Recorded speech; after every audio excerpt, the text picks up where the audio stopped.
Bonjour à tous, bienvenue sur Fréquence Populaire. On y est bien et aujourd'hui on a l'honneur de recevoir deux personnes assez remarquables. Donc bon, il y en a eu que vous avez reconnu, vous connaissez tous très très bien, qui est Jacques Nikonov. On va revenir sur votre parcours, Jacques. Vous avez été haut fonctionnaire, vous êtes économiste, vous êtes enseignant à Paris 8 et vous avez travaillé au Trésor.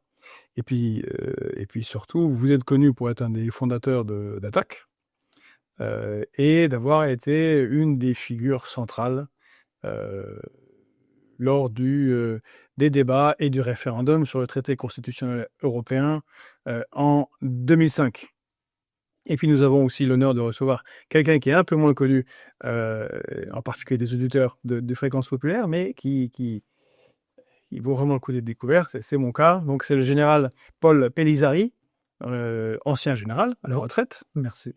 Général d'infanterie, avec un grand soldat, une très belle carrière, en tout cas de belles notations au service de la France sur un certain nombre de théâtres d'opérations.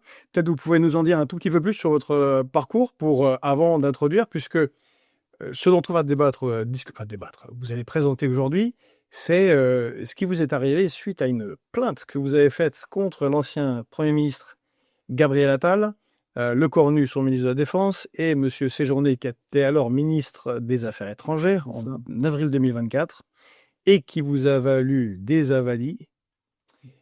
On verra quels avadis et quels problèmes. Ces gens-là n'aiment pas trop qu'on remette en cause leurs actions politiques.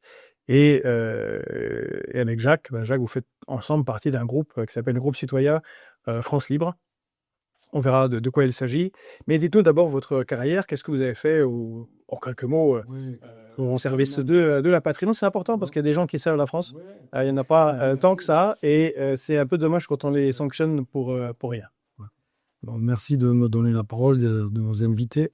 Donc, rapidement, je suis rentré dans l'armée en 72. Voilà. Donc, je suis origine de l'école militaire interarmes. J'ai fait une carrière de fantassin jusqu'en 1992, donc notamment au 126e RI où j'ai commandé une compagnie. Ensuite, donc, l'école de guerre et j'ai bifurqué sur la logistique. Et donc, ensuite, j'ai fait quelques opérations au Liban en 84, essentiellement en Europe centrale, disons, en ex-Yougoslavie, au Kosovo. Et donc, pour terminer, j'étais chef d'état-major de la première brigade logistique. Ensuite, adjoint à cette brigade. Et je suis parti 3 ans au titre de la coopération auprès de l'armée d'Arabie Saoudite. Voilà, donc, et donc j'ai quitté l'armée en 2011. Voilà. Ensuite, je suis allé travailler 3 ans à Jussieu et j'arrête là. Voilà pour cette carrière. Et donc, vous avez été comme général de S. Oui, une deuxième Alors, section. c'est la deuxième section, tout le monde ne connaît pas. La deuxième section, c'est quand les militaires, en fait, en particulier les officiers généraux, sont en retraite. Ils rentrent dans la catégorie de S, qui est particulière, qui implique certains choses. Oui, un droit de réserve, un devoir de réserve, pas un droit, juste un devoir. La deuxième section, c'est tout simplement jusque vous êtes convocable, on va dire remobilisable. C'est un petit peu la réserve des généraux, hein, voilà, jusqu'à l'âge de 67 ans. Et à 67 ans, vous n'êtes plus en deuxième section, normalement, puisque ce n'est plus le ministère de la Défense qui vous paye, mais la DGFiP. Donc, normalement, vous êtes en retraite. Voilà. Donc, on peut... On comprendra pourquoi, parce que c'est important dans votre cas. Exactement, voilà. Des précisions administratives un peu étranges, mais on va voir que ça va dans la deuxième section, 67 ans, c'est fini. Après, vous devenez un ancien général, voilà. Et ça s'arrête là. Voilà, on a deux invités. Donc, Jacques, peut-être tu peux rajouter quelque chose sur ton parcours. Parce que là, on a un peu une réunion de type Conseil national de la résistance. Là. Des origines très différentes. Et c'est ça qui est intéressant. Moi, mon origine, c'est une origine populaire. J'ai vécu 23 ans dans la cité des 4000 logements à La Courneuve, par exemple, issu d'une famille modeste, communiste, les parents, les grands-parents. Et donc, voilà, je me suis développé dans cet univers. Et je suis allé, comme tous les jeunes de mon époque, de mon quartier à l'usine, après les études. Je n'ai pas le bac, j'ai jamais passé le baccalauréat. Et donc, à l'usine, c'était Norton, à La Courneuve, une usine de 1400 personnes, dans laquelle j'étais ouvrier spécialisé, c'est-à-dire je faisais de la soudure, je faisais de la soudure à la chaîne, enfin c'était pas la chaîne, c'était ce qu'on appelle le système au boni, le boni, c'est-à-dire qu'on a un temps pour faire les pièces, et si on va plus vite que le temps prescrit, eh ben c'est du temps pour soi, ou sous forme de prime, enfin bref. Donc j'ai exercé des responsabilités syndicales à la CGT et au Parti communiste, et je suis entré à l'usine en 1972, 71, 72, je sais plus. Et donc voilà, je suis resté 10 ans, à une époque où le mouvement ouvrier avait une puissance absolument incroyable, qui est sous-estimée. Et quand je parle avec des ouvriers d'aujourd'hui, ils n'ont pas idée du rapport de force qui existait à l'époque dans les entreprises. Pour ne prendre qu'un exemple, dans les grandes entreprises, en tout cas, le nombre de membres du Parti communiste était à peu près 10% de l'effectif. Sur 1400 ouvriers, nous avons été jusqu'à 130 communistes. Alors imaginez le rapport de force que ça pouvait créer. Et ça se traduisait concrètement par des avancées sur les salaires, sur les conditions de travail. Et il y avait une joie d'aller travailler. Moi, pendant 10 ans, j'étais heureux d'aller au boulot. Je me levais le matin, j'avais envie d'aller au boulot. Parce qu'on se marrait, on rigolait dans les usines. Vous avez chanté Merci Pafo? Non, oui, enfin peut-être, mais on faisait des blagues. Bon, bref. Et j'ai des notes et j'espère avoir le temps d'écrire un livre sur cet esprit qui régnait à cette époque-là. Bref, donc j'ai été viré, bien évidemment. J'étais licencié, je suis resté 1 an au chômage et j'ai trouvé après un emploi dans l'insertion des jeunes sans qualification à Aulnay-sous-Bois. Et ça a été l'occasion pour moi de me former. Et donc je suis entré à l'université par l'examen spécial d'entrée à l'université pour les non-bacheliers. Donc il y avait un jury de professeurs et il fallait expliquer un peu son expérience pour vérifier si on pouvait suivre. Eh bien, j'ai fait des études de sciences de l'éducation. Je suis ensuite allé au Conservatoire national des arts et métiers pour faire une formation de formateurs pour diriger et mettre en place des stages d'insertion pour ces jeunes, où j'ai appris beaucoup d'ailleurs, au contact de ces jeunes complètement paumés. Et manque de peau, c'était une mairie communiste à l'époque qui m'avait recruté. Elle a été battue aux élections. La droite est arrivée à la gestion de la boîte et a fermé le dispositif, donc rechômage. Avec mon palmarès, j'avais du mal à trouver un emploi. Il faut bien l'avouer.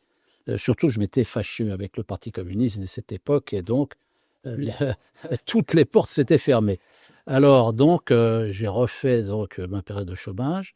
J'ai préparé une licence de droit et d'économie à Nanterre, à l'université de Nanterre.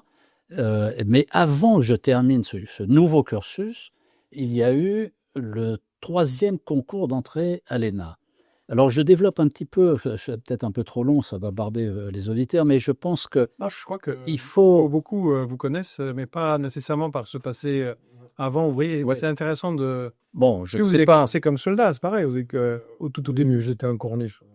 mais c'est intéressant. Les gens qui sont montés d'en bas jusqu'en haut, c'est une expérience différente de ceux qui sont téléportés à la cuillère en argent jusqu'à ministre Tout à fait. en quelques mois. Ouais. Et donc voilà, le Mitterrand avec le ministre communiste Anicet Leport, qui était ministre de la fonction publique en 1982-83, décide d'ouvrir un 3e concours d'entrée à l'ENA. Pourquoi 3e concours? Parce qu'il y a un premier concours qui est pour externe, pour les gens qui avaient au moins une licence, etc. Un concours interne pour les fonctionnaires. Et le 3e concours était ouvert pour des gens qui avaient exercé des responsabilités syndicales, mutualistes, Et c'était mon cas, j'avais exercé plus de 8 ans, il fallait 8 ans d'exercice, c'était mon cas. Donc j'ai postulé, j'ai préparé ce concours à Sciences Po et au centre de formation du ministère des Finances. Je me suis planté la première fois. J'ai recommencé, comme j'étais au chômage, j'avais le temps de me préparer, et je l'ai eu à la seconde tentative. Et donc j'ai fait mes 2 ans et demi d'ENA avec une expérience tout à fait passionnante. En tout cas, je clôt ce chapitre pour expliquer que la découverte de l'État, alors pour des marxistes, moi je ne me revendique pas comme marxiste, parce que ce serait prétentieux, mais je considère que Marx apporte des éléments, Keynes apporte des éléments, Polanyi apporte des éléments, il y a des tas de gens qui apportent des éléments. Mais les marxistes ont une thèse qui est celle du dépérissement de l'État. Eh ben, je me suis aperçu de l'inanité de ce concept. C'est totalement absurde, parce que quand on rentre dans le fonctionnement de l'État, on s'aperçoit que nous avons des moyens absolument gigantesques pour résoudre les problèmes, que ce soit avec la Banque de France, que ce soit avec les préfets, les ambassadeurs. Nous avons une force absolument colossale, une force qui est, depuis plusieurs décennies, massacrée, affaiblie. Bon, bref. En tout cas, j'ai fait le maximum pour apprendre tout ce que je pouvais apprendre du fonctionnement de l'État. Ça m'a beaucoup intéressé, beaucoup servi. Bon, alors sur le plan politique, et je termine par là, sur le plan politique, comme je suis issu d'une famille communiste, ben, je suis entré aux Jeunesses communistes en 1966, au moment de la guerre du Vietnam, et autour de la libération d'Angela Davis, ce qui m'a valu d'ailleurs d'être convoqué à l'armée plusieurs jours avant la grande manifestation que nous avions organisée en 71, je crois, à Paris, 70 000 manifestants à l'appel des Jeunesses communistes pour la libération d'Angela Davis, qui était une militante noire emprisonnée parce qu'elle protestait contre la guerre du Vietnam. Et donc, quand je suis arrivé dans mon régiment, avec 4 jours de retard, ben, je suis allé dans la case prison tout de suite. Bon, bref. Alors, donc, Jeunesse communiste, Parti communiste, j'adhère au Parti communiste en 1968. Je me frite avec les gauchistes, parce que le Parti communiste à l'époque... bon, bref. Et voilà, donc j'ai quitté le Parti communiste une première fois quand on m'a accusé de trahir la classe ouvrière quand j'ai réussi le concours de l'ENA. Bon, voilà, donc j'ai arrêté. Et pendant 10 ans, je n'ai plus fait de politique. J'ai travaillé. Et puis, quand je suis rentré des États-Unis, où j'ai exercé des fonctions d'attaché financier pour le Trésor et de représentant de la Caisse des dépôts, j'ai vu la pourriture du système financier, de l'intérieur du système financier américain. Et ça m'a tellement révolté que lorsque je suis rentré, je me suis dit, il faut que je dise ce que j'ai vu, que j'explique et que je reprenne un engagement. Donc j'ai créé une association, Un travail pour chacun, parce que pour moi, la question centrale, c'est l'emploi. Ça reste l'emploi. Tant qu'on ne règle pas les problèmes de l'emploi, on ne peut rien régler. Donc j'ai beaucoup travaillé sur l'emploi, j'ai publié des livres sur le sujet. Et puis, j'ai repris un peu la politique parce que j'ai vu que l'action associative avait des limites. Et donc, j'ai repris la politique parce que Robert Rue, à l'époque, dirigeant du Parti communiste, m'a proposé de revenir, précisément, comme tout le monde voyait ce que je faisais sur l'emploi, il m'a proposé de revenir au Parti communiste, directement à la direction, au collège exécutif. J'ai dit oui. En espérant que si le Parti communiste pouvait enfin dire quelque chose d'intelligent sur l'emploi et que je pouvais contribuer, eh ben, ce serait toujours ça de prix. Donc j'ai eu cette responsabilité de l'emploi-travail au Parti communiste. Je suis resté 18 mois et je suis reparti, sans rien dire, sans faire d'esclandre, parce que c'est tellement archaïque, bloqué, avec des gens qui ne réfléchissent pas, qui ne lisent pas, que Buffet, Robert Rue, etc., c'était épouvantable. Enfin, voilà, donc je suis reparti, et puis depuis, je crée des groupes où je participe à des groupes différents sur des différents sujets. Et là, j'anime... L'attaque. Alors, il y a eu, alors j'allais oublier Attaque. Ouais. Si Gérald Villeneuve est connu, Oui. tout le reste, Oui, il y en a plein qui doivent d'accord. découvrir un peu ébahis. Ah, ils connaissent quand même. D'accord. Donc, en effet, je fais partie des fondateurs d'Attaque et j'ai participé au Forum social mondiaux, etc. Et je garde de cette époque, notamment la grande victoire de 2005 du référendum, où nous avons joué un rôle très important, reconnu par tous. Ce que je regrette évidemment, c'est que aujourd'hui, Attaque n'est que l'ombre de ce qu'elle a été. Elle a lâché sur l'essentiel, c'est-à-dire une activité d'éducation populaire, non politisée au sens électoraliste. Elle a été captée par des forces politiques, neutralisée, étouffée, et aujourd'hui, eh bien, son existence même étant, je le regrette beaucoup.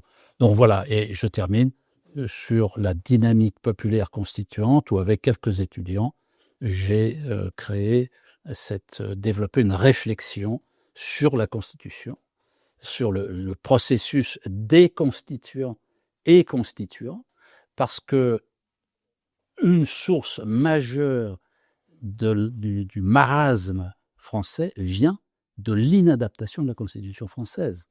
Cette Constitution était faite pour Charles de Gaulle. Sans Charles de Gaulle, ça ne fonctionne plus. Peut-être qu'on pourra vous réinviter pour parler spécifiquement de ça. Alors, on revient en général. Pellizzari. C'est corrigé italienne, corse? Non, italien. Italien. Donc, général Pellizzari. Je viens de milieu modeste aussi, comme Jacques. Alors, avant que d'aborder mes aventures qui vous a été faite, on va revenir en détail. On ne peut pas douter que vous vous intéressez à l'armée française, que vous espérez qu'elle soit efficace, Oui, bien sûr. forte, et donc qu'elle serve notre pays et notre puissance. On ne peut pas dire que ce n'est pas ce que vous voulez. Et justement, vos premières réactions viennent de tous ces discours de guerre qu'on entend. Mais vous mettez en parallèle le discours de guerre et les capacités réelles de l'armée française. Et il y a quelque chose là qui vous choque. Bien sûr. Bon, vous savez, une chose qu'on enseigne à l'école de guerre, justement, c'est la cohérence. Il faut être cohérent dans la vie, quelles que soient les actions que l'on entreprend. Bien. Alors, faire la guerre, pourquoi pas? Mais encore faut-il en avoir les moyens. Et lorsque j'ai vu que notre gouvernement distribuait généreusement des canons à l'Ukraine, des millions, des milliards, hein, des munitions, des systèmes, etc., je me suis dit, là, il y a quelque chose qui ne va pas. C'est une incohérence totale. Donc, en tant que bon citoyen, il y a un article, qui est l'article 40, qui dit que lorsqu'on voit un délit, il faut le signaler. Donc, j'ai signalé. Je me suis positionné en tant que lanceur d'alerte, vous voyez. Je me suis dit, attention, je ne me prononce pas du tout sur la guerre. Je me prononce sur le fait que nous sommes en train de diminuer fortement la capacité opérationnelle de nos armées. Donc, je lance mon alerte. Alors, donc, je porte plainte. Avant d'aller à la plainte basée sur l'article 40, je crois que ça intéresse beaucoup les Français parce que quand on parle beaucoup de guerre, et puis comme les gens, ça fait longtemps que le service militaire n'est plus là. Bon, le lien armée-nation n'est pas très très fort. Tout ça est un peu brumeux. Les citoyens entendent un peu tout et n'importe quoi. Ce qui est intéressant, avant d'aller à la plainte, c'est quoi l'état de nos armées? Parce qu'on entend tout et n'importe quoi. On entend on va aller en Ukraine avec 50 000 soldats. Puis d'autres disent, mais mon Dieu, mais si vous saviez, on n'a pas la force d'en envoyer 6 000. On peut résister. D'autres disent, on n'a pas 4 jours de munitions. Quelle est la situation? Alors, je vais vous dire, il faut être très factuel dans ces temps-là. Il n'y a que les chiffres qui comptent, d'accord? Alors, j'ai noté les chiffres. Je vais vous donner les effectifs de l'armée de terre en 1962. Me dirait, c'était au moment de l'Algérie, donc ça remonte, mais quand même, 721 000 hommes. En 89, il n'est alors que la population française devait être de 45. Voilà. Bon, en 1989, 296 000. Bon, c'est normal, après les guerres d'Indochine, d'Algérie, ça diminue. Et en 2025, 112 800. La marine, maintenant, en 1962, 78 500 marins, 65 000 en 89, 37 200 en 2025. L'armée de l'air, 139 000, 94 000 et aujourd'hui 40 900. Il y a plus d'employés municipaux à la mairie de Paris, je crois. Certaines personnes se sont amusées à faire des comparaisons. C'est pour avoir un ordre de grandeur pour nos auditeurs. Oui, bien sûr. Hein. Ensuite, au total, les services, alors il y avait 24 000 personnes dans les services en 62. Et là, vous allez voir l'augmentation, c'est un petit peu comme le ministère de l'Agriculture. En 1989, on était à 14 500, hein, ça avait diminué. Et d'un seul coup, on passe à 28 200. Bon. C'est comme l'hôpital aussi. C'est quoi les CGMA, c'est quoi les services? C'est tout ce qui va autour, les personnels civils, l'administration, tout ça, voilà. Donc au total, on est passé de 963 000 en 1962, c'est-à-dire quasiment 1 million. Hein. On est passé à 219 000 en 2025, ça c'est pour la totalité des armées, et on rajoute 52 000 personnels civils, puisqu'il y avait ce qu'on a appelé la civilianisation juste après la professionnalisation de l'armée, des armées. Voilà. Donc ces chiffres-là. Et pour les matériels, j'imagine que c'est pareil. Les matériels. Je me suis retrouvé dans un débat avec un des macronistes qui était président de la commission de la défense. Et le pauvre n'avait pas l'air de savoir combien il y avait de chars lourds. Non, alors, c'est pas le tout de dire on a 250 chars ou 400 chars. Moi, je regarde sur la capacité opérationnelle, c'est-à-dire combien il y en a qui roulent. Et c'est ça qui est important. Et là, je n'ai pas les chiffres exacts, mais bon, si on en a 200 000, c'est bien le maximum, je pense. Maintenant, il faut demander aux spécialistes, aux gens qui sont aux commandes. Moi, je n'y suis plus depuis maintenant, donc 15 ans. Hein, donc. Et ce qu'on paraît, c'est que la moitié du matériel ne roule pas et qu'il faut serrer la moitié pour que la moitié roule. Oui, c'est-à-dire que tout est lié au stock. On est rentré dans une autre économie depuis les dividendes de la paix. Avant, on avait des stocks pléthoriques. Ces stocks coûtent. Donc, les armées ont diminué des stocks. On a passé des contrats avec les sociétés civiles, avec Renault pour soutenir les camions, etc., etc. Et donc, au fur et à mesure, ces stocks diminuent. D'accord ? On n'a plus ces stocks. Et c'est ça qui va faire la différence. Parce que projeter 20 000 hommes demain, si on en a la capacité, j'en doute un peu, parce que entre Vigipirate, les territoires, les départements et territoires d'outre-mer, les missions que nous avons à droite et à gauche, les personnels qui sont en formation, il ne faut pas l'oublier, ceux qui sont en reconversion, il y en a 20 000 chaque fois, en gros. D'accord. Ceux qui sont malades, longue durée, etc. Parce que l'armée, il n'y a pas que des gens en bonne santé. Il y en a qui, malheureusement, se blessent, etc. Donc, admettons, on peut projeter, mettons, 10 000 hommes là. Très bien. On peut les projeter avec les chars que nous avons en stock. Maintenant, les guerres, ça dure, malheureusement. Souvent, très longtemps. Donc, au bout d'un moment, il faut relever ces personnes. Avec qui ? Et surtout, il faut entretenir les matériels. Si vous allez en Ukraine, par exemple, il y a quand même quelques milliers de kilomètres. Donc, nous n'avons pas les moyens de transporter. Déjà, nous n'avons pas les gros porteurs.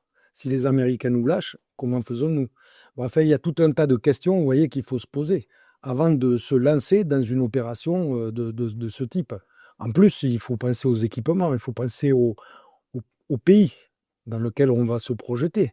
L'Ukraine, ça n'a rien à voir avec les collines françaises. On est bien d'accord. Je pense que vous connaissez mieux que moi le pays là-bas. Donc, ce sont des vastes plaines. Donc, et puis le climat. On se souvient très bien qu'une certaine armée très puissante à l'époque, celle de M. Hitler ou même celle de Napoléon, n'a pas survécu à l'hiver. On est bien d'accord. Donc, il faut se calmer un petit peu, je pense. Il faut regarder ça calmement et en cohérence avec nos capacités. Moi, je ne me prononce pas sur le bien fondé de la guerre ou pas. On en pense ce qu'on veut. Moi, je parle en tant que soldat. Voilà, est-ce que je suis capable d'y aller ou pas ? Et moi, je dis, on était parfaitement incohérent. Alors, quand hier, j'entends encore que le dénommé général Richout, c'est son nom, oui, il est célèbre d'ailleurs, Il veut attaquer les Russes d'un côté, puis aller au Groenland. Je me dis, Contre les Américains. il doit avoir Il fait rien que ça. Oui, non, mais il doit avoir, La guerre aux Américains. comme a dit M. Macron, de la poudre de perlimpinpin quelque part. Hein, il a le don, il multiplie les pains, lui. Lui, il multiplie, enfin, il multiplie les chars, il multiplie les avions, il multiplie les munitions. Ensuite, quand on regarde les annonces, on va relancer l'armée, etc. Bon, alors, il est des exercices à l'école de guerre, c'est le but de préparer les futurs chefs. Hein. C'est comme ça que ça s'appelle. Et il y a des programmes, il y a des séances où on nous dit constitution d'une force. De mémoire, hein. Ça commence à dater maintenant. Et donc, pendant 15 jours, 3 semaines, on regarde comment constituer une force avec des programmes d'armement. Alors, quand on vous dit que dans 2 ans, on va avoir 30 000... Non, non. Nous, à l'époque, alors peut-être que maintenant, avec les technologies modernes, on va plus vite, mais on comptait entre 20 et 30 ans. Donc, tout ça, c'est de la com. Ce n'est que de la com. Ça n'a rien à voir avec la réalité. Oui, Il faut rester factuel. C'est une force. Mais bien sûr, il faut. Bien sûr, mais regardez ensuite, ben oui. Ensuite, regardez, demandez voir les industriels. Bien sûr, ils travaillent pour l'Inde, tout ça. Pourquoi? Ben parce qu'ils payent. Nous, en France, on vous dit on va relancer, demander aux industriels, regardez les autorisations de programme, regardez les crédits de paiement pour la défense. Et comme vous avez ça, mais Jacques ne dira pas le contraire. Vous voyez que il n'y a rien derrière. Donc tout ça, c'est de la com. Donc on nous fait croire qu'on est capable d'aller faire une guerre qui, à mon sens, nous mettra complètement à genoux. Voilà. Donc quand on prend toutes ces choses en compte, on se dit, bon, peut-être faudrait en parler un peu à la nation, à l'Assemblée, par exemple. D'accord?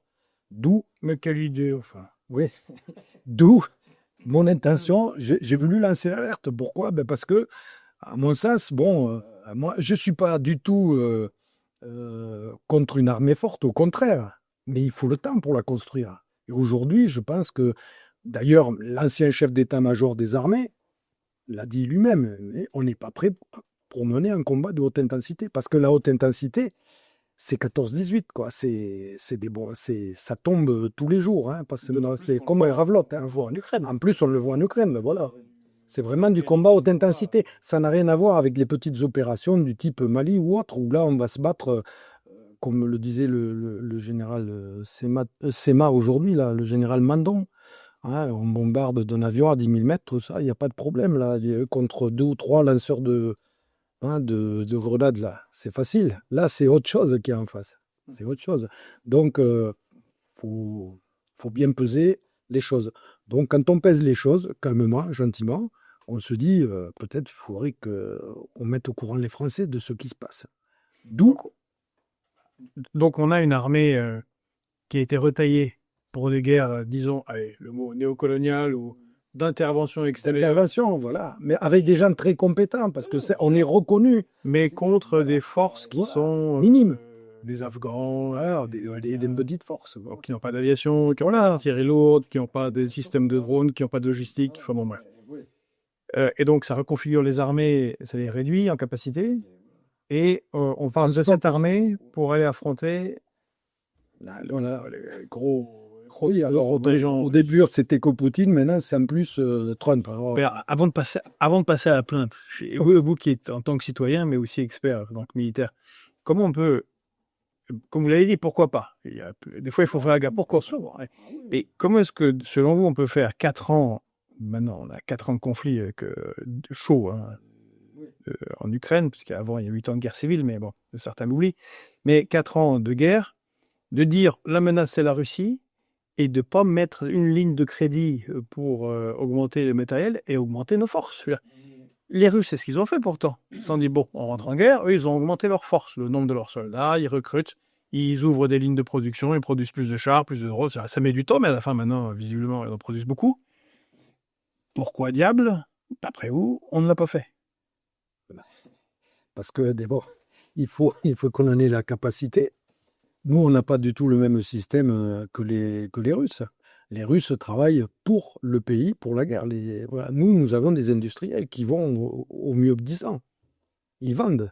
Nous, on vend très bien en Arabie Saoudite. J'ai été témoin puisque j'étais là-bas. On a même monté une usine de Cédar là-bas. Oui, bien sûr. Ouais. C'est un de mes anciens capitaines d'ailleurs qui était à la maîtrise d'œuvre là-bas. Ouais. Donc, nous, on n'est pas du tout dans le même système. Et puis nous, on est dans un monde de communication. On fait de l'annonce. On fait de l'annonce. On parle, mais on n'agit pas. C'est tout. La différence, elle est là. L'argent maintenant, est-ce qu'il y est là? Je sais strictement rien. A priori, vu les milliards de dettes que nous avons, peut-être que quelque part, il nous manque. Peut-être qu'on devrait arrêter de favoriser le développement de je ne sais trop quelle secte en Chine, par exemple. J'ai appris ça là, récemment. On finance des choses complètement absurdes. Alors que les Chinois ont 20 ans d'avance sur nous maintenant, quoi. Hein? Ah bon? Et que vous voyez bon, c'est complètement un aparté. C'est vrai qu'on nous aussi, on l'a appris, ça nous a un peu tombé, on est tombé des nues, on avait fallu qu'on vérifie. Mais vous avez là, régulièrement, des gens qui font du théâtre chinois, La chaîne, Shanyou, avec des publicités partout, sur les réseaux, dans le métro, on va être d'énormes. Mais en fait, c'est une secte, c'est Falun Gong, c'est vraiment une secte. En plus, ça peut être mais ils sont vraiment zinzin. C'est-à-dire que c'est une vraie secte, c'est pas juste. Voilà, donc en fait, à mon sens, la grosse différence qu'il y a, c'est qu'il y a une volonté politique. D'accord? Et nous, elle n'y est pas.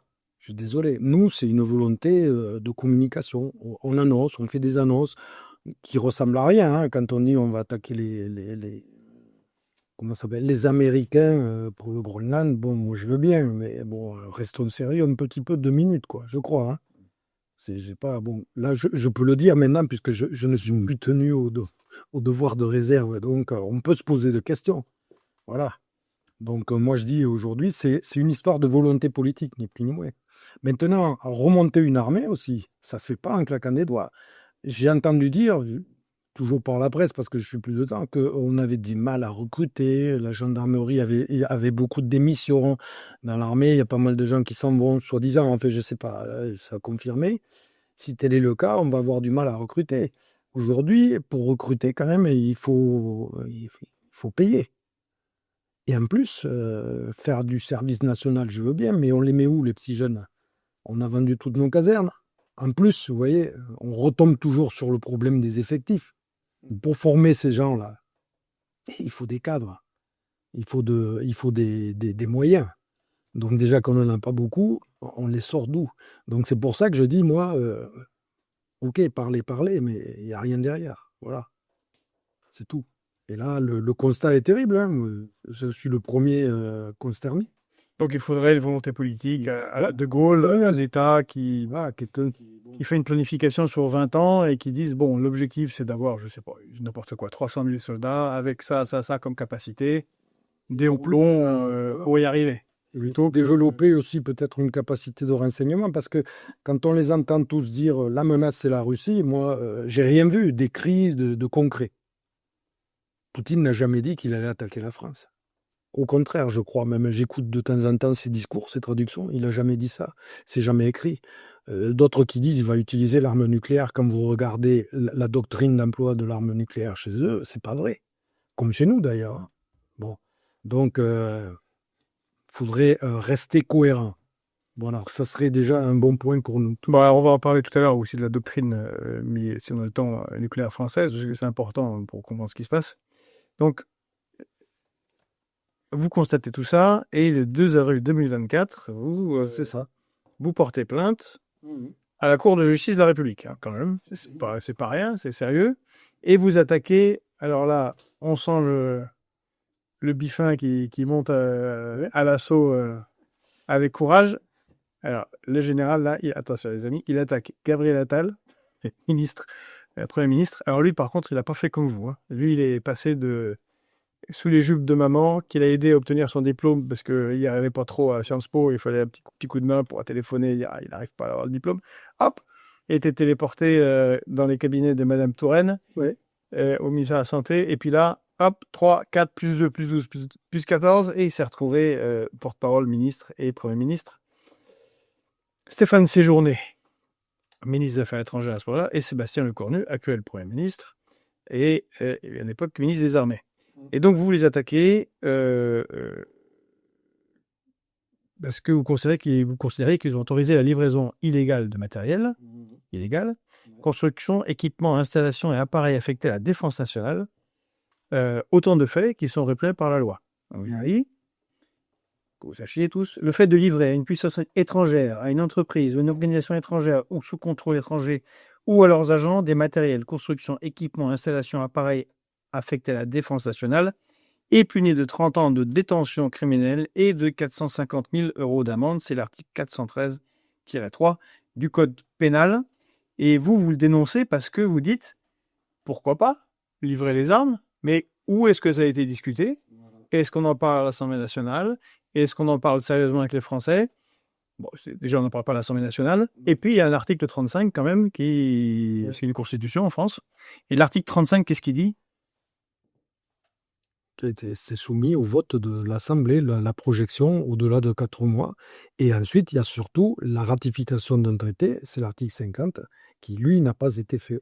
Alors, par un tour de passe-passe, on a fait, comment ça s'appelle? On a trouvé une manière de contourner ce truc-là. Alors, je le lis, hein, c'est le 50-1, mais c'est un vote qui n'est pas contraignant. C'est-à-dire que même si on dit non, on passe dessus.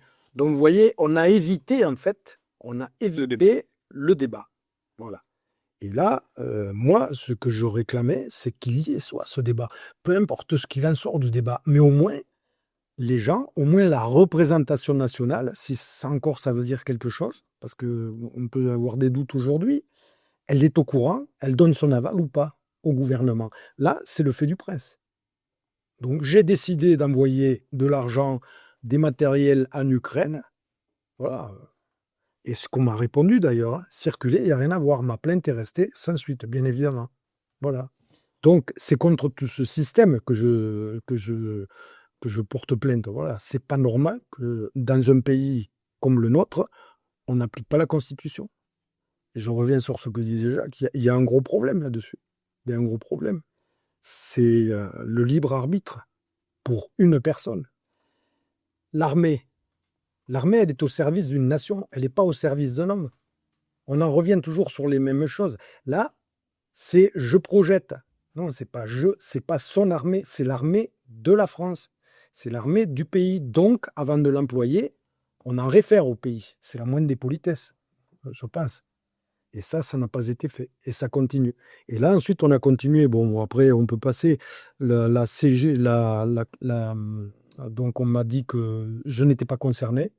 Je paye des impôts, donc je pensais que l'envoi de cet argent, enfin de ces matériels, ça me concernait. On m'a dit que non, pas du tout. Très bien. Et ensuite, on a continué. J'ai envoyé la plainte au procureur Hens. Donc, c'est le 29 mai. Ouais. Et parallèlement à ça, j'ai fait une pétition. Donc, j'ai lancé une pétition qui a obtenu plus de 10 000 signatures au mois de juillet. Et là, on a appelé stop à la livraison illégale d'armes à l'Ukraine. Voilà. Donc, il y a eu 10 000 personnes qui l'ont signé. Et donc, bon, après, je me suis arrêté là. Ça n'a pas débouché, nulle part. Et on a repris quand même un petit peu les affaires ensuite, parce que je ne suis pas le seul à penser comme ça. Bon, je suis le seul à avoir porté plainte avec le général Coustou, d'ailleurs. Enfin, l'ex-général Coustou, puisqu'on a fait un club des radiers maintenant. Ben oui, il faut bien s'amuser un peu de temps en temps. Et donc, on a un petit peu relancé l'affaire, avec notamment, et grâce à Place d'Armes, qui a beaucoup d'adhérents et qui donc a diffusé notre requête, une résolution citoyenne. Et donc, cette résolution, elle a eu 30 000 signatures. Et parmi lesquelles, quand même, des généraux 5 étoiles, des généraux d'armée, quand même. Ça, c'est rare. Ben oui. Et puis, pas n'importe lesquels. Oui, il n'y a pas des généraux qui deviennent 5 étoiles en 5 ans. Non. Non. Des colonels d'aviation en général, ça, je ne ferai pas de commentaires là-dessus. C'est sympa, moi, je trouve. Hein. Franchement, il y en a qui ont de la chance. C'est du talent. Oui, ça ne peut très certainement. Mais j'en doute pas. Hein. D'accord. Donc, on a lancé cette résolution citoyenne le 16 avril. Et donc, entre-temps, bien sûr, j'ai eu droit au conseil de discipline dirigé par le CEMAT, convoqué par monsieur Lecournu, ministre des Armées. Alors, Donc, c'est jugé samedi, chef d'état-major de l'armée de parce qu'à l'armée, Ah, ouais. on aime beaucoup les acronymes. Oui, oui, Personne ne se comprend. oui, oui. C'est atroce. Donc, Traduisez. ils m'ont fait un conseil de discipline, là. Et bon, là, ils m'ont dit, bah, voilà, ils ont émis, pardon, un avis négatif, c'est-à-dire, oui, il faut lui enlever ses étoiles, d'accord. Ça n'a pas été fait à l'unanimité. Alors, vous aviez quel âge au moment du conseil de discipline? Ah ben, j'avais largement passé, j'étais plus en deuxième section, j'avais 70 ans. Ouais, c'est pour ça qu'on avait abordé tout à l'heure l'aspect administratif. Donc, Vous êtes déjà en train, vous êtes sorti du cadre en fait de S, et vous êtes à 70 ans. Et là, ils vous disent quand même, ouais, allez, conseil de discipline, le devoir de réserve n'est pas respecté. comme dans la 4e B, et on va, voilà, du collège. Voilà, ouais. Donc, vous allez être interdit de collège pendant jusqu'à la fin de mes jours. Et interdit de parole aussi, parce que si on ne peut plus, lorsqu'on est à la retraite, si on n'a plus le droit de parler, on ne peut plus parler que dans la tombe. Donc, j'ai une idée au sujet de mes mémoires. Non, vous voyez, c'est une humiliation qu'on a même à vivre. Voilà, c'est tout. Non, parce que, bon, vous avez servi la France, vous êtes très bien noté, vous avez fini général, vous êtes un homme d'honneur, comme on dit. Quand vous vous regardez dans le miroir, vous êtes... Bon, moi, ça va. Hein. Ça va. Je dors. Néanmoins, et puis même si c'était à la retraite, vous avez déjà fait votre carrière, vous avez réellement gagné vos médailles et vos grades. Ça fait quand même... c'est un choc. Il y a un petit moment quand même d'humiliation, parce que bon, je sais que vous le mettez pas tous les jours pour faire des ronds dans votre jardin, mais vous n'avez plus le droit de porter l'uniforme, parce qu'ici encore vous. La carte d'identité d'officier général, voilà, le quart de place dans le train, qui ne sert plus à grand chose d'ailleurs, vu les prix et les tarifs qu'ils font sur Frescaros, par exemple, ou autre. Donc, et puis je n'aurai pas droit, je crois, au drapeau. Alors, c'est ce qu'ils m'ont dit, mais enfin, en tant qu'ancien combattant, on y a parfaitement droit. Hein, je crois qu'on peut le rater. Donc voilà, donc j'aurai mon petit drapeau autour du cercueil. Bon, et voilà, c'est tout. Oui, c'est mignon. Parce que vous avez fait... Ah ben oui, bien sûr, mais c'est le but recherché, voilà. Et le but recherché, c'est de dire, attention les gars, si vous l'ouvrez, silence dans les rangs, quoi, voilà. C'est un message qu'on a essayé d'envoyer aux autres, c'est tout. Bon, maintenant, les autres, ils ont le courage ou pas de l'ouvrir. Bon, maintenant, voilà, c'est une humiliation. Alors, le devoir de réserve, on peut se poser aussi la question sur le devoir de réserve, je pense. Et vous, en tant que journaliste, vous devriez vous la poser parce que, bon, moi, je dis des choses qui ne plaisent pas au gouvernement. En revanche, il y en a qui disent des choses bizarres. Je citais le nom d'un général qui intervient sur LCI. Il y en a plusieurs d'ailleurs, il y en a quelques-uns. Ils ont toute une collection. Et là, est-ce on ne devrait pas leur appliquer ce devoir de réserve? Je vous pose la question, moi je ne sais pas. Surtout que, bon, apparemment, leurs propos sont parfois un peu incohérents, on va dire. Voilà, donc c'est une question qu'on peut se poser maintenant. Alors, cette résolution citoyenne... Justement, on va y revenir, juste parce que vous l'avez introduit, le sujet. Donc, le général Nicolas Léchaud, donc, il est ancien commandant de la 7e brigade blindée. Donc, lui, il rentre complètement dans le cadre c'est pas le moment de dire n'importe quoi, ainsi que le général Yakovlev, et ainsi que le général Paloméros, le général Trinquant. Enfin, bon, il y en a quand même une brochette de généraux qui ont tous eu certaines belles carrières, ils représentaient la France, mais eux, ils s'expriment beaucoup, parfois un peu hors des clous, parfois, il me semble, en disant qu'il faut faire la guerre à un tel et à un tel. Réchaud, vous l'avez dit, c'est illustré encore récemment, en disant « Hop, il faut faire la guerre aux États-Unis ». Je me semble, là, on est dans la sortie de route, un petit peu sévère au niveau géopolitique, ils disent normalement, mais là, étonnamment, il n'y a pas de conseil de discipline, voilà, mais il ne se passe rien. Voilà, si vous comparez ce que je vous ai dit tout à l'heure, quant à la capacité opérationnelle ou autre, avec les propos de ces messieurs, je pense que le devoir de réserve devrait s'appliquer sur la personne aussi, je pense. Parce que, bon, c'est bizarre. Moi, je n'ai jamais souhaité la mort de M. Poutine ou de M. Trump. C'est un certain général qui l'a fait. Il a dit des choses vraiment répréhensibles. C'est quasiment que j'appelle au meurtre. Bon, en plus, quand on dit dans demain la Russie sera à genoux, etc., et puis que 4 ans plus tard, elle y est toujours. Quand on dit que la Russie fait des missiles avec les pièces de machines à laver, bon, je pense qu'ils entament un petit peu la crédibilité des généraux, vous voyez. Je pense, bon, moi, je fréquente des gens dans le civil et ils me demandent, mais qui c'est ces gens? J'en dis pas plus. Hein. Je vous dirai pas ce qu'ils disent après. Alors, donc, bon, moi, tout ça débouche sur un décret présidentiel quand même, c'est chic. Vous avez un décret présidentiel, rien que pour vous, du 17 avril 2025, où vous êtes radié des cadres. Le général Pelissari est radié des cadres pour les motifs suivants. Ah, c'est très intéressant. Même. Donc, vous êtes intervenu dans une vidéo du site internet François. Bon, on peut penser ce qu'on veut de François, enfin bon. Ben, si BFM m'avait demandé, j'y serais allé aussi. Mais vous avez tenu, non, mais important, mais vous avez tenu des propos critiques et polémiques à l'encontre de la politique conduite par le gouvernement français vis-à-vis de l'Ukraine. Bon. L'autre raison, c'est que vous avez lancé une pétition en ligne sur le site internet binbouche.fr et après que vous avez agi de la sorte en ne respectant pas les obligations de réserve auxquelles un officier général placé dans la deuxième section demeure pleinement soumis. Bon. C'est quand même rigolo. Enfin, rigolo si on veut. C'est quand même pas grand chose, hein, à vrai dire, vu comment s'expriment les autres. Bon, surtout que vous n'êtes plus dans cette. Alors, et peut-être que là, Jacques pourra nous dire quelque chose, parce que ce qui est. On pourrait considérer que le général Pelissari, il est un peu dingue, il est un peu âgé, il est pro-russe, il est complotiste, il est tout ça. Là. Et donc, faut un peu calmer parce qu'il y a trop de complotistes et trop de pro-russes. Ok, mais ce que vous soulevez quand même est important, c'est le respect de la Constitution. Qu'on soit d'accord ou pas d'accord avec vous. Et je le dis parce que en ce moment, alors peut-être on n'abordera pas parce que c'est trop long, mais aux États-Unis, ils ont le même problème. C'est pas rien. Aux États-Unis, c'est intéressant parce que il y a beaucoup de rappels quand un militaire prête serment aux États-Unis. Oui. Il prête pas serment au président des États-Unis, que ce soit Donald Trump, Biden ou George Washington. Même pas. Il prête serment de défendre la Constitution des États-Unis. Il prête même pas serment au pays États-Unis. Il prête serment à la Constitution. Et c'est important comme et là aussi, aux États-Unis, on ne peut pas aller, parce que Donald Trump le veut, aller prendre un.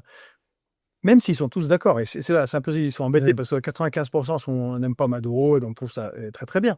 Mais quand même, ils auraient bien aimé qu'on en discute un peu au Congrès et puis qu'ils votent pour. Ouais. Ils auraient voté en plus pour. Ouais. Mais là, c'est genre, il n'y a rien à voir, il n'y a pas besoin du Congrès. Et ce sont des précédents quand même un peu graves. Et nous, c'est répété en France, puisqu'on a eu la guerre d'Afghanistan, on était pendant 13 ans. Pardon ? Oui, non, mais je veux dire, en 13 ans, on doit trouver un moment pour aller parler avec le Parlement. Ah oui. Oui, mais c'est pas une guerre. Ah bon ? Je sais pas, j'ai l'impression que ceux qui étaient livraient une guerre. Enfin, en Libye, kiff, en Syrie, enfin ainsi de suite. Et donc, le problème, c'est qu'on a une classe politique qui l'accepte, en fait. Qui accepte qu'on s'asseye. Après, ils se plaignent. Oh, le président, il ne respecte pas les institutions. Déjà, plaignez-vous quand même la guerre, pas la guerre, c'est l'essentiel. C'est vrai. En fait, c'est ça le cœur de votre démarche pour laquelle vous avez été quand même un peu sévèrement puni, on peut le dire. Et comment vous voyez, Jacques, le fait que, comme vous vous intéressez beaucoup aux questions constitutionnelles, qu'on ait ce rapport en Occident, plus spécifiquement donc aux États-Unis, mais spécifiquement en France, un rapport quand même léger à la Constitution. Et quand ça vous arrange, on peut en faire un peu ce qu'on veut, puis les politiques ferment les yeux. Oui, donc moi je vous disais il y a un instant, j'anime un groupe qui s'appelle Dynamique Populaire Constituante, et avec quelques autres groupes depuis plusieurs années, nous organisons des initiatives, nous menons des réflexions sur le thème de la sortie de l'euro et de l'Union européenne, parce que nous considérons que c'est la question centrale. On ne peut pas résoudre les problèmes de l'emploi, les problèmes des finances publiques, les problèmes sociaux, les problèmes de l'immigration, tous les problèmes, si on ne sort pas de l'euro et de l'Union européenne. J'ai pas le temps de développer les raisons, c'est pas l'objet de mettre. Et une prochaine fois, vous venez pour ça. Sans problème. Et donc, ces organisations sont l'association Carmagnole Liberté, qui était présidée par le grand résistant Léon Landini, qui vient de nous quitter d'ailleurs et qui est remplacé par sa fille, le Rassemblement pour la souveraineté et le Parti de la démondialisation, le PARDEM. Donc, nous travaillons ensemble sur ces thèmes-là. Quand nous avons vu la résolution citoyenne et le fait que l'attitude des parlementaires et du gouvernement, et les deux ont une responsabilité, ça a confirmé l'analyse que nous faisons, qui consiste à observer que notre pays est en train de basculer dans une dérive antidémocratique, guerrière, qui nous entraîne vers le pire. Et donc, nous avons considéré qu'il fallait soutenir cette initiative, donc parce que, notamment, le non-respect de la Constitution dans ce domaine-là, comme dans bien d'autres domaines, correspond aux atteintes à la démocratie. Quoi que l'on pense de la Constitution, nous, on en pense beaucoup de mal. Mais dans la mesure où elle existe et qu'elle porte sur des sujets qui sont tout à fait légitimes pour être constitutionnalisés, eh bien, il faut réagir. Et donc, nous avons pris contact avec les signataires. Nous avons... Une pétition que vous avez lancée. Alors, des deux pétitions. La pétition de soutien au général et la pétition qui s'appelle Résolution citoyenne. Donc, voilà, il y a ces deux pétitions-là. Nous les avons placées sur nos différents sites Internet. Nous avons appelé à les signer et nous avons contribué, finalement, et nous contribuons à cette initiative. Et donc, de fil en aiguille, eh bien, nous avons établi des liens et nous cherchons ensemble à voir comment on peut trouver des solutions et mobiliser. Alors, la réflexion, en fait, c'est d'essayer d'aller au-delà des apparences, c'est d'essayer de comprendre pourquoi il y a ce comportement du gouvernement et des parlementaires. Et j'avais une question pour vous continuer. Est-ce que vous êtes allé taper chez les députés, un marin? Alors on a pris la résolution, on l'a déposée auprès de M. Larcher et auprès de la présidente de l'Assemblée nationale. Cette résolution qui porte le numéro 547 a été approuvée, ça fait 1 an. Et M. Larcher ne l'a toujours pas soumis. Et c'est là qu'il y a aussi un deuxième problème. C'est quand même le deuxième personnage de l'État, M. Larcher, on est d'accord? Et bien là, M. Larcher garde ce truc, cette résolution sous le coude. On ne la soumet pas, alors que normalement, elle est passée, elle devrait être soumise à l'Assemblée, au Sénat et à l'Assemblée nationale. Et les députés... Il y a eu un gros problème, mais ils ne disent rien. Sénateur, est-ce qu'ils vous répondent? On a fait le sénateur au père, c'est le seul, tout seul, qui nous suit, qui a signé la résolution et qui l'a portée. Mais il est tout seul. Il y a un flotiste. Sans doute. Il faut ajouter qu'on a fait la même chose auprès de tous les présidents de groupes du Sénat et de l'Assemblée nationale, avec un courrier déposé par huissier, enfin en respectant toutes les... Ah oui, on a fait la totale. Hein. Voilà. Aucune réponse. Rien. On a téléphoné, on a passé des coups de fil auprès des groupes. Non, ils ne veulent pas. On a demandé à les rencontrer pour qu'on leur explique la situation. Il y a un blocage, donc un double blocage. Lui, c'est quand même l'article 35, c'est pas rien. L'article 53, oui. Et l'article, surtout, l'article 53, c'est normalement, écoutez, l'article 53, on l'a sorti pour un contrat, enfin, pas un contrat, un accord de défense, c'est pas la Papouasie, je sais plus quel pays, en fait. C'est ça, c'est la Papouasie. Nouvelle-Guinée. Là, il est passé, hein. Ouais. Là, il a été soumis à l'Assemblée. Mais là, pour l'Ukraine, où là, on dépense des sommes colossales, rien. Donc, il y a quand même un souci. Et entre guillemets, c'est notre combat. Pourquoi on ne soumet pas cette résolution? On ne demande pas grand-chose. On demande à ce que les représentants, les représentants donc, du peuple français soient questionnés au sujet de l'intervention, enfin de l'envoi de troupes et de matériel en Ukraine. Deuxième chose aussi, on n'a pas abordé, mais aussi, il y avait, à un moment donné, on a entendu dire par le président de la République qu'il allait sous-traiter un petit peu l'arme nucléaire aussi. Ça aussi. L'arme nucléaire, quand même, c'est la souveraineté de la France. C'est le seul atout qui nous reste en cas de grave pépin. Ben, là aussi, on n'en parle pas. Alors, quand même, les députés, les sénateurs devraient s'en inquiéter. Ça, c'est la moindre des choses. Hein, c'est la moindre des choses. Voilà. Et donc, on se bat pour ça. Et j'espère que on y arrivera. Mais le fautif, là, pour le moment, c'est bien M. Larcher. Alors, on va en parler. Alors, c'est d'autant plus important parce que c'est l'argent des Français. C'est pas juste... encore une fois, comme vous l'avez dit, qu'il faille pas soutenir l'Ukraine, c'est un sujet politique.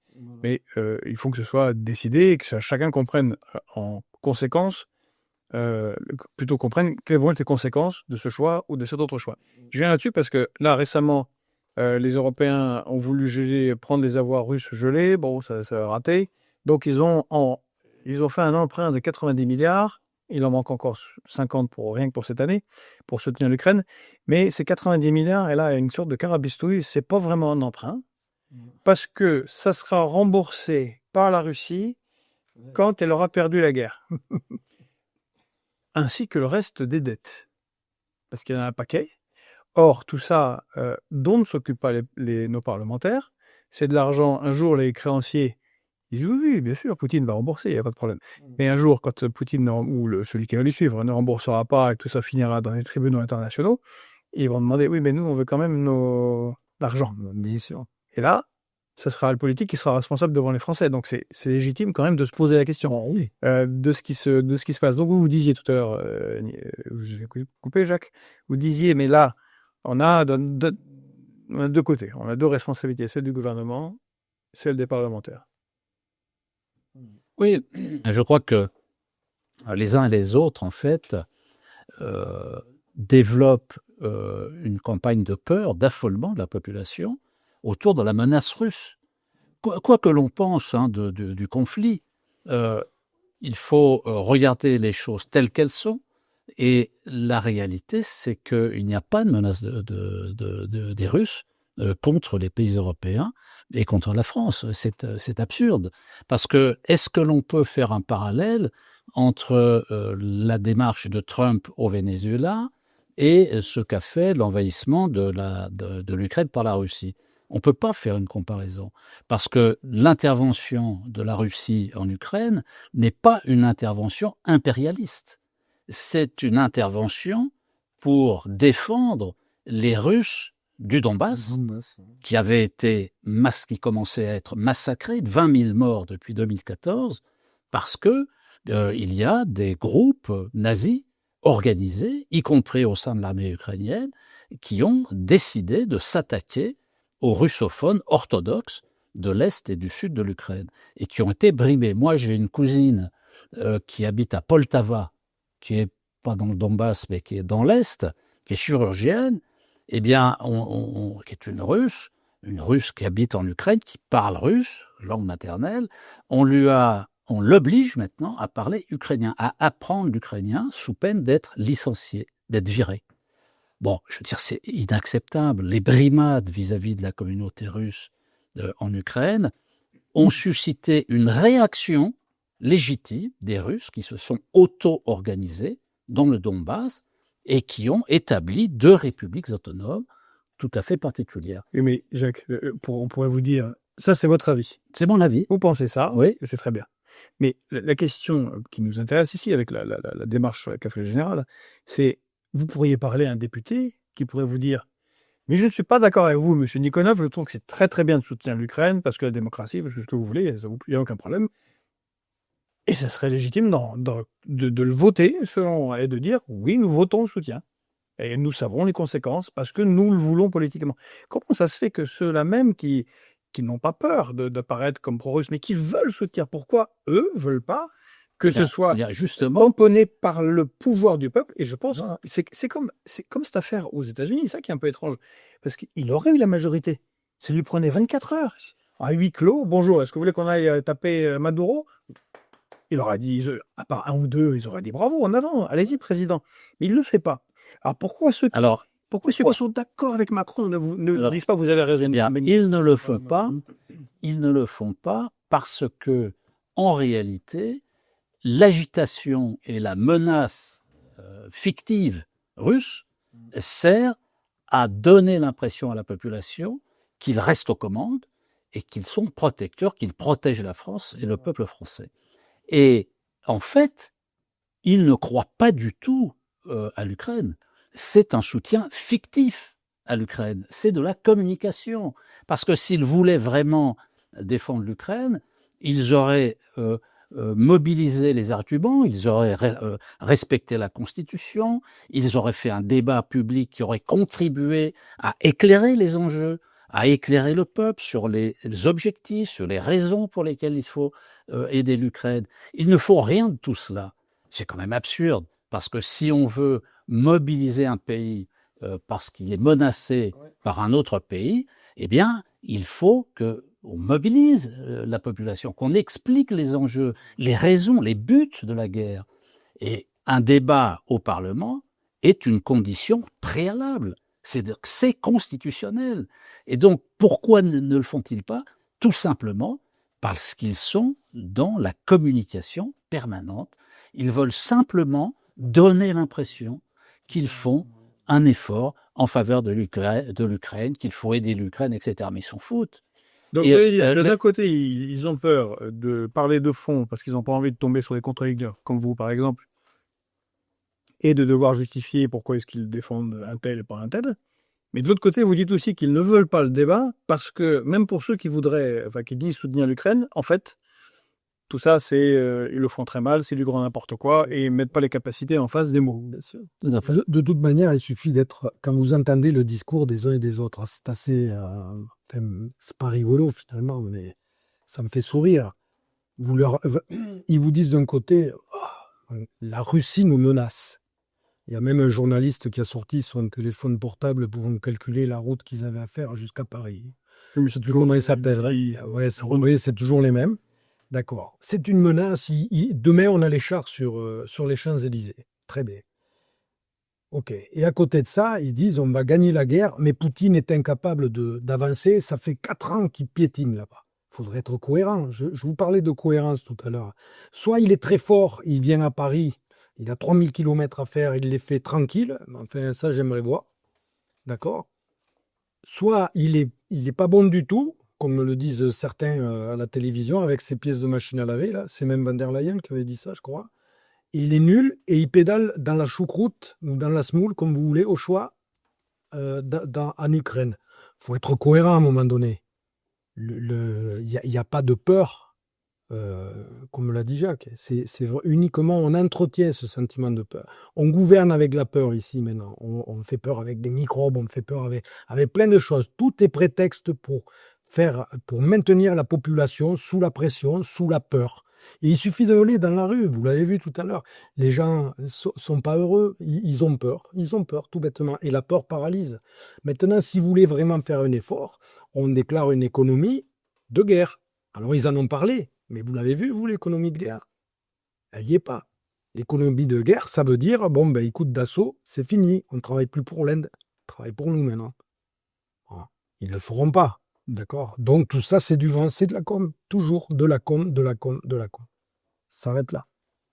En parlant de com, on avait évoqué au début, vous avez évoqué la question de la doctrine nucléaire et d'Emmanuel Macron qui parle de partage.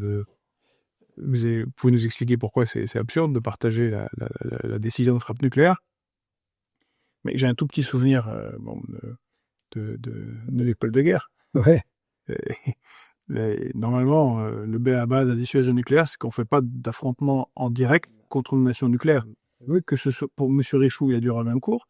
Alors qu'a priori, les États-Unis, je crois qu'ils ont beaucoup d'armes nucléaires, les Russes aussi, et la France aussi. Donc, normalement, face à une nation nucléaire, mais si je me trompe, on est censé trouver des moyens de discussion ou alors de faire la guerre par proxy. Ça s'appelle la dissuasion nucléaire, d'ailleurs. Ça ne s'appelle pas l'attaque nucléaire, ça s'appelle la dissuasion. les mots ont un sens, je crois. Hein. Bon, la dissuasion nucléaire, ça sert à ça. Ni plus ni moins. Après, il y a des petites bombinettes tactiques. Non, mais c'est autre chose. Bah, surtout que, vu le contexte actuel, avec les missiles hypersoniques que nous n'avons pas, mais que certains ont, nous ne sommes pas à l'abri de mauvais coups. Hein. Ça va très vite. Hein. Mais en dehors de ça, malgré tout, on a quand même nos missiles sous-marins. On peut c'est gallois, c'est mais on peut raser quand même plusieurs villes. C'est pour ça qu'on ils connaît n'ont pas du tout envie de jouer le jeu de perdre Moscou et Saint-Pétersbourg. Ou alors ils ont décidé de vitrifier la planète. C'est comment ça se fait, ils fassent par Voilà, il faut se demander pourquoi Macron lance un truc comme ça. Ben, moi, ma réponse, elle est double. La première, c'est que Macron n'est que dans la communication, dans le bavardage, dans la discussion, dans le blabla, et qu'il sort cette idée de son chapeau sans qu'il y ait eu la moindre analyse, la moindre étude pour peser, réfléchir à une telle proposition. Ça sort comme ça. J'existe. Et puis, pour alimenter en même temps ce climat de peur, dès qu'on parle nucléaire, etc. Mais il y a une deuxième raison qui est la principale à mon avis, c'est que Macron est véritablement vomi par la société française. Et il pense à la trace qu'il va laisser dans l'histoire. Ce ne sera pas sur ses présidences. Et donc, le seul élément qui lui reste pour laisser une trace dans l'histoire, c'est d'obtenir la présidence de l'Union européenne, d'être le roi de l'Europe. Et donc, il a besoin de donner des gages aux différents pays européens pour qu'il soit nommé à la fin de son mandat à la présidence de la République française comme roi de l'Europe. Et donc, le cadeau, la dot qu'il apporte pour ce mariage, c'est l'arme nucléaire française. Il ne pense qu'à sa pomme. Le reste de l'intéresse pas. Il y a des éléments qui ont l'air bien intéressés, quoi. Alors, ça, c'est pour Macron. Les autres, après, les suivistes, ils suivent, c'est tout, c'est leur métier. Les parlementaires, pourquoi ne disent-ils rien là-dessus, comme sur les autres questions? Ils sont d'une inertie absolument délirante. Pourquoi cette inertie? Parce qu'ils ont peur d'affronter l'opinion publique. Il y a, il faut le reconnaître, malheureusement, à la fois un sentiment contre la guerre, mais en même temps, le sentiment qu'il y a réellement une menace russe. La campagne d'intoxication de la population a laissé des traces dans les esprits. Et donc, une majorité de la population croit, en effet, qu'il y a une menace russe, à cause du matraquage des grands médias, etc. Et donc, les partis politiques, quels qu'ils soient, unanimes d'ailleurs, tous au Parlement, ne veulent pas rentrer dans ce débat au moment où on entre dans une campagne électorale des municipales et de la prochaine présidentielle en 2027, l'année prochaine. Pourquoi ils ont peur d'être parce qu'ils ne veulent pas affronter par l'argumentation un courant contraire. C'est ce que l'on appelait au moment de la Troisième République la politique du chien crevé au fil de l'eau. C'est-à-dire, on suit le courant. On suit le courant. Le courant, il va par là, on va par là. C'est-à-dire des partis politiques qui n'ont aucune volonté. Et quand il faut affronter une opinion publique qui pense mal, parce que on ne peut pas considérer que l'opinion publique pense toujours bien. Non, il y a des moments où ce que pense la majorité, c'est pas bon pour l'intérêt de la France. En 1940, une majorité était apeurée. Encore une fois, la peur qui provoque l'inertie, la drôle de guerre, etc., etc. Donc, il faut avoir le courage d'affronter les vents contraires. Et ça, pour des raisons électoralistes, les partis politiques ne veulent pas le faire. Parce qu'il faut du courage. À un moment où, de l'histoire de France, où c'était autrement plus sérieux, je pense à la guerre de 14-18, il y avait la figure principale, une des plus grandes figures du peuple de gauche de France, Jean Jaurès, qui lui C'était pas simple tous les jours. Fondateur de l'humanité affrontait vents et marées, y compris des gens de gauche, avec une population qui avait quand même très envie de récupérer l'Alsace-Lorraine. Et il disait, les amis, ça va finir en grande catastrophe pour l'ensemble de l'Europe, et à commencer par les nôtres. Cette référence a disparu. C'est-à-dire, quoi, on peut passer par-dessus les lois, par-dessus la Constitution, par-dessus le Parlement, à cause du chien crevé au fil de l'eau, et puis, même si ça va à la guerre. Oui, c'est ça. C'est absurde. C'est ça le drame politique de notre époque, c'est l'absence de principe des partis politiques qui ne veulent pas regarder les problèmes en face, poser les problèmes et résoudre les problèmes. Parce que en matière de guerre, enfin, je fais une petite parenthèse, il faut pas exagérer. La guerre de 1914, 14-18, comment elle a été financée? Il n'y avait pas de dette publique, ça n'existait pas la dette publique, parce que il n'y avait pas les marchés financiers, ça n'existait pas les marchés financiers. Donc on finançait la guerre par des avances de la Banque de France au Trésor. C'est la Banque de France qui a prêté au Trésor, c'est-à-dire à l'État, pour financer la guerre, plus des emprunts spécifiques de l'État, la vente de l'or, inviter les Français à vendre l'or pour fondre l'or, etc. Mais pourquoi on ne le fait pas? Parce qu'on ne peut plus le faire. On a rendu indépendantes les banques centrales avec le traité de Maastricht. On revient toujours à la question européenne. D'où votre discussion tout à l'heure sur l'euro. Absolument, avec l'euro qui implique des banques centrales indépendantes, on n'a plus le droit de prêter que la Banque de France, que les banques centrales prêtent aux États. C'est interdit. Donc, on ne peut plus financer les dépenses nécessaires, les investissements. Et d'ailleurs, et éventuellement la guerre. Le problème de l'Allemagne, je fais une petite parenthèse, qui est en crise économique énorme, c'est à cause principalement d'un article de leur constitution, un article débile. C'est de la psychanalyse chez les Allemands, la question monétaire. Alors, on sait d'où elle vient. Ça vient de l'hyperinflation de la République de Weimar. Ça les a traumatisés. Et donc, ils ne peuvent pas s'endetter.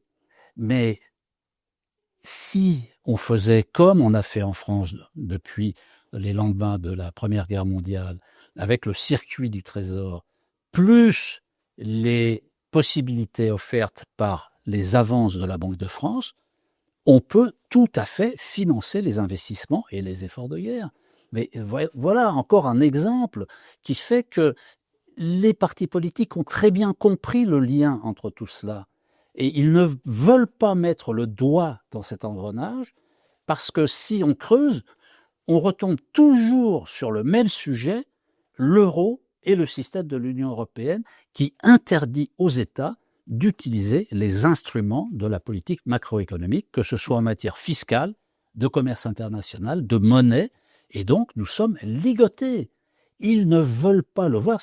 Et je termine à mon petit prêche sur une anecdote.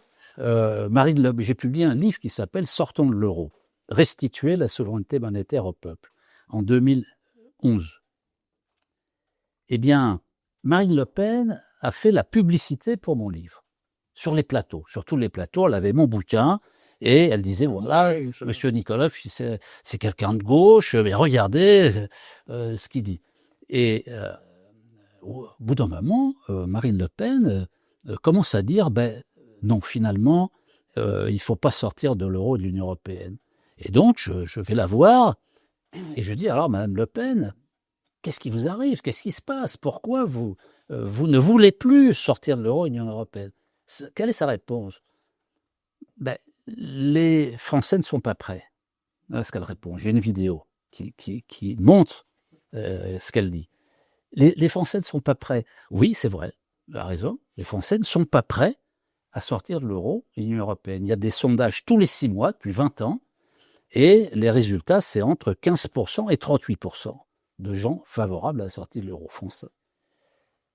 Donc, on ne fait rien. Alors, on attend que, par magie, ils deviennent favorables à la sortie de l'euro. Et donc, on va faire des prières. Qu'est-ce qu'on va faire? Non, il faut affronter, il faut expliquer, et il faut redresser la barre faire en sorte qu'une majorité de la population comprenne qu'à la base de la plupart des problèmes, il y a la question de l'euro et la question de l'Union européenne. Et nous y sommes en plein avec la question ukrainienne, en plein. Donc, les partis politiques qui pensent quand même, hein, mais il ne faut pas les prendre pour des imbéciles non plus, mais ils ne le disent pas. Ils trouvent des biais pour ne pas répondre, mais le fond de la question, c'est qu'ils ne veulent pas s'engager à la fois sur un terrain où la population est plutôt favorable à l'Ukraine et qu'ils ne veulent pas donner l'impression qu'ils sont pro-russes, parce que dès qu'on dit que on émet une critique sur l'Ukraine, même sur les scandales de corruption, etc., c'est limite de la propagande pro-russe. Hein. Donc on est dans cette situation, donc ils veulent pas parler de ça. Et puis derrière, Jacques, décrire la réalité sur le front, c'est de la propagande pro-russe, déjà. Ah mais oui, alors, tout à fait. Même pas d'interprétation. Tout à fait. Donc voilà, moi c'est l'explication que je donne. Alors comment faire front? C'est-à-dire comment redresser une situation qui est défavorable dans l'esprit public? Donc, le groupe citoyen France Libre. Alors il y a le groupement citoyen France Libre, il y a d'autres organisations. Il faut s'expliquer. Et donc moi, ce que je vois les choses de cette manière-là, c'est que les gens qui nous entendent, il y a trois choses à faire, à mon avis. 3 choses à faire, faciles, simples, que tout le monde peut faire, individuellement ou collectivement. La première chose, c'est de signer. Il y a 3 pétitions qui circulent. On en a parlé de 2. Il y a la pétition Résolution citoyenne. Il y a la pétition Soutien en général Pellizzari qui continue. Il faut continuer à... Oui, mais bon... Il faut continuer à entretenir le courant. Voilà, et puis l'appel contre la guerre et la démission du chef d'état-major des armées. Pour signer ces pétitions, c'est très simple. Il faut aller sur le site internet du GCFL. Il suffit de taper sur son moteur de recherche. On les met, vous les trouvez là Ouais, c'est une bonne idée. Sous la vidéo. Voilà, GCFL. Et il y a les 3 pétitions. Donc voilà, il faut faire 3 clics. Deuxième chose à faire, à mon avis, cibler les députés plus que les sénateurs. Il ne faut pas écarter les sénateurs, mais pourquoi plus les députés? Parce que les députés, ils sont localisés. Ils sont dans une circonscription. Ils ont des permanences. Et ils sont au vu de leurs électeurs. Il faut aller les chercher là où ils sont. Et donc, peut-être que des gens seront intéressés pour aller questionner leurs députés en leur disant « Alors, qu'est-ce que vous faites ? Qu'est-ce que vous faites pour la résolution citoyenne ? Qu'est-ce que vous faites pour le général ? Qu'est-ce que vous faites pour Macron, le chef d'état-major, etc. » Donc ça me paraît tout à fait possible que des gens se regroupent et qu'ils fassent des pressions auprès des députés. Et donc, malgré leurs différences politiques, a priori. On va les voir comme députés, quelle que soit leur étiquette. Hein.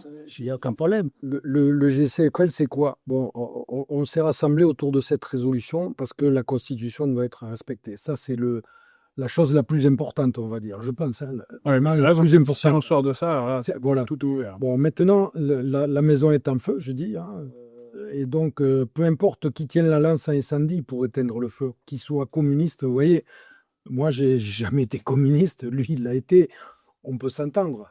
Ça a déjà existé. C'était bouffeur de rouge à une époque. Oui, mais c'est bon. Mais exactement, mais non, mais quand il s'agit de son pays, c'est ce que les gens ne veulent pas comprendre, peu importe les opinions politiques qu'on puisse avoir. Le tout, c'est de défendre son pays, de faire en sorte qu'il continue à vivre. Et notre but, c'est outre cette résolution, c'est d'ouvrir un petit peu les yeux de la population pour dire, là, maintenant, ça va pas du tout. Il faut faire quelque chose. Il faut que vous bougiez.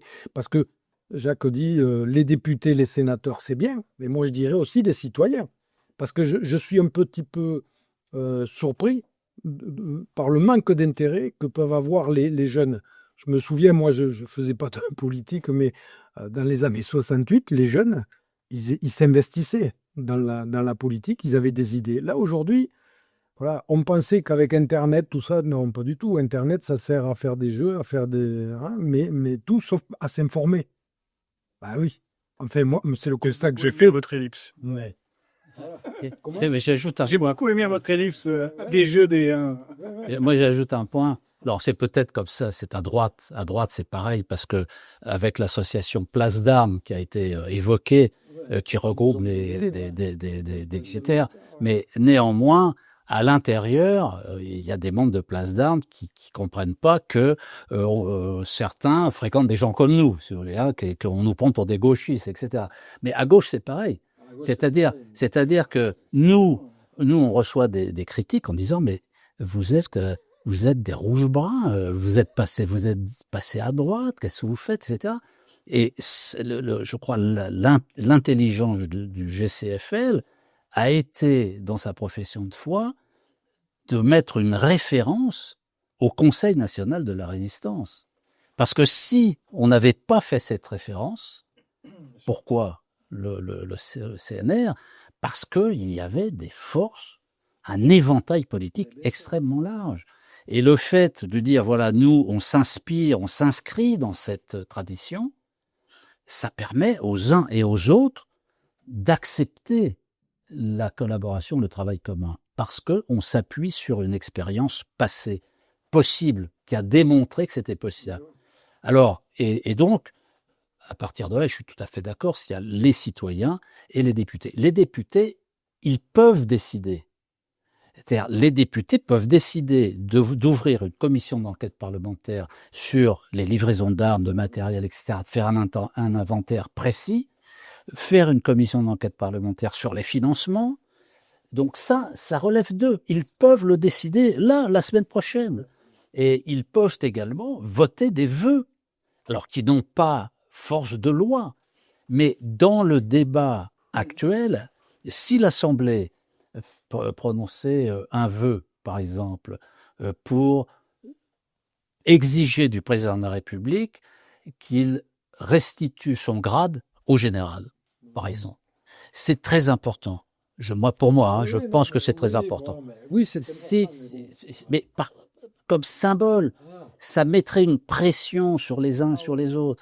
Et puis, la même chose pour un vœu pour la démission du chef d'état-major des armées. On ne peut pas accepter la confusion des rôles. Et le fait que ce chef d'état-major prenne la parole en s'adressant aux Français, en tenant un discours de guerre qui est de la responsabilité du pouvoir politique. On ne peut pas laisser passer quelque chose. Alors évidemment, ils peuvent l'enlever, en mettre un autre qui sera pareil. Mais s'ils en mettent un pareil, nous aussi, on fera pareil. Et on continuera. Et ça crée un climat de résistance. On ne peut pas accepter tout cela. Et donc, les députés, eux seuls, ont les moyens de contribuer à prendre des décisions qui peuvent résoudre une partie des problèmes et modifier l'état d'esprit de la population. Parce que si un député, dans sa circonscription, auquel on est allé rendre visite le samedi matin à une dizaine de personnes de sa circonscription, en faisant un peu de battage, en prévenant la presse régionale, et qu'on arrive à le convaincre pour une résolution, pour demander une commission d'enquête parlementaire qui comprenne le problème en cours et qu'il se prononce favorablement, eh ben, il va en parler à ses électeurs, il sera obligé. Et donc le débat va se poursuivre, ça va faire bouger les esprits. Donc voilà, on s'interroge un peu sur la manière d'avancer pour, dans ce double objectif, faire évoluer les consciences des Français et faire pression sur les députés pour qu'ils prennent des initiatives. C'est vraiment fondamental parce que ce cas, on a déjà eu avec la Syrie. Des gens à l'époque avaient demandé, mais Tout à fait. à qui on a envoyé des armes, pour combien, quel est le suivi, est-ce qu'on sait où elles ont atterri? Et puis, par souci, je me souviens à l'époque, c'était par souci de ne pas apparaître en soutien pro-Assad, donc surtout ne posons pas la question. Donc on a et puis maintenant on se retrouve avec un dirigeant qui est quand même un terroriste qui s'est réjoui des attentats du Bataclan et je sais pas s'il l'a fait vraiment, mais il a dit qu'il a décapité de ses mains des soldats américains. Bon, les djihadistes modérés, quoi. Et donc lui, ben voilà, il avait peut-être des armes, on ne sait pas lesquelles, c'est embêtant.